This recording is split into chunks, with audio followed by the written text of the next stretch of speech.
Okay, I'm going to try and keep this as quick and simple as possible, and I've already written this out on Tumblr, but I thought it would be more appropriate to make this into a video as it affects YouTube the most. I do have a cold, so I apologise if that affects anything, and I am going to read it because I want to make sure I say this in the best way possible. So, as an active video maker and a long-term audience member of YouTube, I feel I should contribute to what has been said in light of recent events concerning various popular channels and abusive relationships that they have been involved in. Firstly, I want to make it clear that I do not approve of any kind of abusive relationship whatsoever. I don't care what genders it's between, I don't care whether it's verbal or physical, and I don't care if they are involving well-known people or not. An abusive relationship is not okay, regardless of whether one person thinks doing something is right. If the other has not given full and sure consent, then that is an abusive relationship.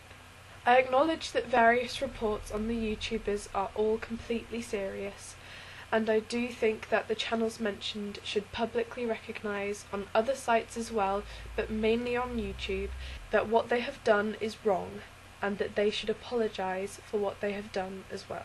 Which is something that should have already happened, but I think the phrase better late than never is appropriate here. However, I confess I am a little disappointed regarding the actions to Alex Day and his writing about the relationships he has been in. I was equally appalled upon learning about what he has done, and have considered unsubscribing him quite seriously. I want to make it understood that I am not defending him in any way, and I am aware that there is no evidence stating that he has apologised to any of his victims. But he has acknowledged his actions publicly, which is an incredibly hard thing to do. I do know that he is in no way a victim here, but I also know that admitting you are wrong is so difficult, and he has done so in a sensitive way. I am not going to thank him, and I do not expect his victims to thank him, as that would be cruel and demeaning to them. But I feel that he has taken a good step towards the right path, and has set an example for other abusers to follow, to at least admit that what they have done was wrong.